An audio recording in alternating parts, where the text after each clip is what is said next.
Bonjour à tous. Aujourd'hui, vais vous présenter la suite du tutoriel sur la gestion des lumières. Donc précédemment, nous avions vu comment gérer ce genre d'effet. Donc un personnage qui est suivi par une petite lumière dans un jeu plutôt lugubre. Donc aujourd'hui, on va essayer de réaliser la suite de cet effet.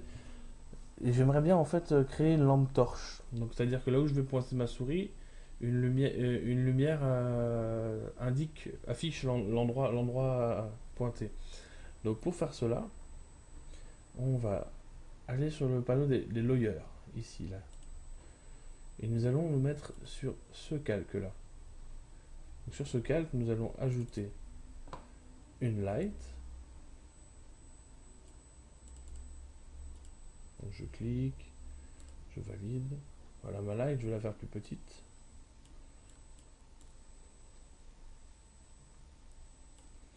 Et à cette light, je vais simplement lui ajouter un behavior.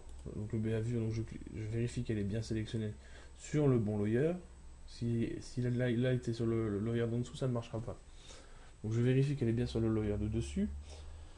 Je clique dessus et je vais lui ajouter le behavior mouse. Je l'insère et là si je teste, j'ai déjà un résultat plutôt sympathique.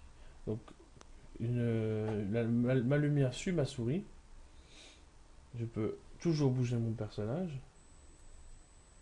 Voilà. Moi, ce que j'aimerais maintenant réaliser, c'est le faisceau lumineux entre ces deux lumières. Qu'il y ait un lien entre les deux. Donc pour faire cela, on va faire appel à une notion de mathématiques. Donc voilà, je vais vous expliquer. Donc en mathématiques de base, nous avons donc l'abscisse, l'ordonnée en x, en y. J'ai mis des valeurs qui ne représentent pas grand-chose, c'est simplement pour se faire une idée. Alors, lorsqu'on programme dans Construct, la première chose à comprendre, c'est que les objets ont aussi des coordonnées x et y, mais mon axe n'est pas le même. Mon axe, en fait, est dans ce sens-là. Donc c'est toujours du x, toujours du y. Simplement, mon point d'origine, il est en haut à gauche, et non pas en bas à gauche. Donc voilà, par exemple, si j'avais un point qui se trouvait ici, et ben, il aurait en coordonnées x 100 et en coordonnées y 100 aussi. Excusez-moi. Donc voilà, ce qu'il faut comprendre donc maintenant, si j'ai ma lumière, que je vais appeler 1, aux coordonnées x et y, qui valent donc 300 et 200 d'après mon schéma. Donc ça c'est la lumière que j'ai sur mon personnage, qui suit tout le temps mon personnage. Si maintenant je crée ma deuxième lumière qu'on vient de créer dans l'exemple, donc je mets par exemple ici, ça pourrait être tout à fait ailleurs, c'est vraiment pour l'exemple. Donc qui est aussi aux coordonnées x et y, donc x 500, y 400.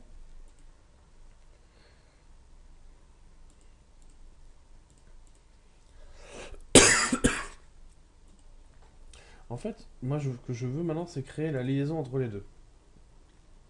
Et pour créer la liaison entre les deux, je vais chercher un point qui se situerait au milieu. Et au milieu, pas uniquement pour ces coordonnées-là, mais au milieu tout le temps. Donc, pour le calculer, on va faire une démonstration avec ces coordonnées-là pour que vous compreniez comment ça marche. Donc, le point qui se trouverait ici, qui aurait les coordonnées x et y. Donc, pour calculer ces coordonnées, on ne va pas utiliser l'axe, parce que ce serait trop simple. Et nous, veut des coordonnées qui puissent s'adapter tout le temps. Donc, dans le cas ici, donc, nous aurions une formule qu'on peut indiquer ici. Donc, cette formule permettra de calculer les coordonnées de notre point. Donc là, dans notre cas, donc c'est le x, donc l'abscisse du 1 plus l'abscisse du 2, divisé par 2, qui donneront notre coordonnée x de ce point. Et pour l'ordonnée, donc c'est l'ordonnée 1 de ce point, plus l'ordonnée 2 de ce point, divisé par 2, qui donneront l'ordonnée de ce point. Donc si on effectue le calcul avec les données chiffrées qu'on a là ici, on obtiendra donc 300 plus 500 divisé par 2 et 200 plus 400 divisé par 2. Ce qui nous donnera donc 800 divisé par 2 et 600 divisé par 2. Ce qui au final nous donnera donc une coordonnée de 400 et 300. Si on vérifie sur le graphique, c'est effectivement juste.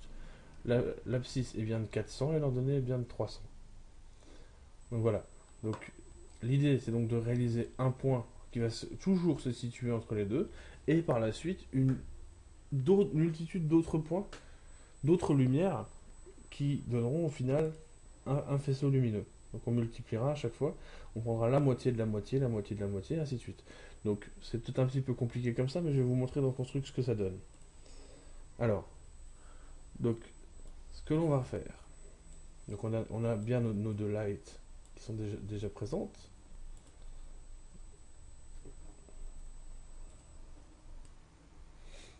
Donc on a bien nos deux lights déjà présentes. On va donc créer une troisième lumière qui fera la liaison qui sera au milieu. Donc je double-clique, tout en étant toujours bien sur le bon calque. Je cherche une light. Je ferme, je la redimensionne.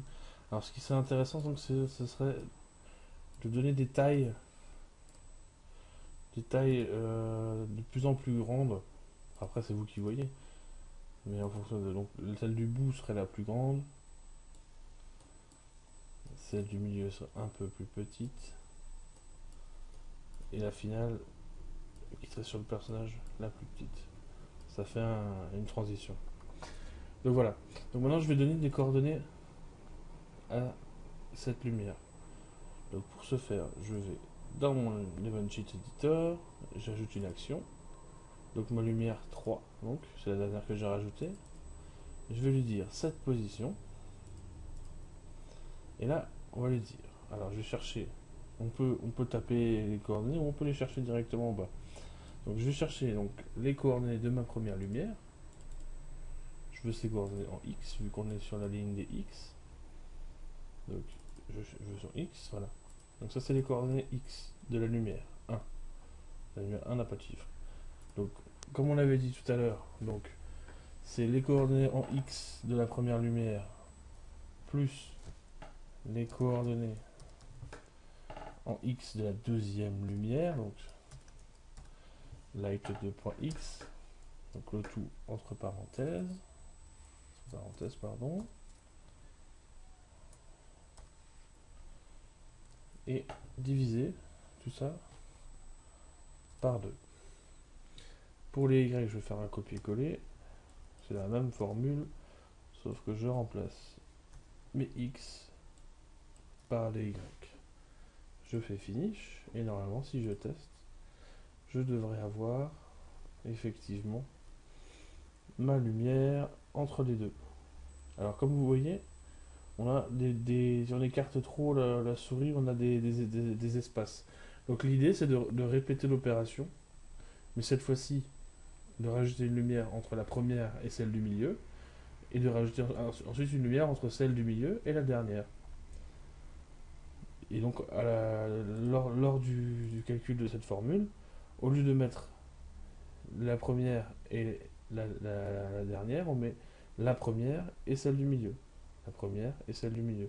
Ou, pour celle de l'autre côté, celle du milieu et la dernière. Celle du milieu et la dernière.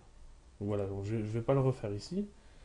Mais voilà, vous pouvez donc en rajouter une infinité. Et plus vous en rajouterez, plus votre faisceau lumineux sera réaliste. Plus il n'y aura pas d'espace entre vos lumières. Voilà, donc j'espère que ce tutoriel vous a plu. Vous pouvez après changer les tailles, essayer d'autres choses. Et si vous avez des questions, n'hésitez pas à les poser sur le forum. Il est là pour ça, je répondrai à vos questions, ou nous répondrons à vos questions avec grand plaisir. Voilà, merci beaucoup.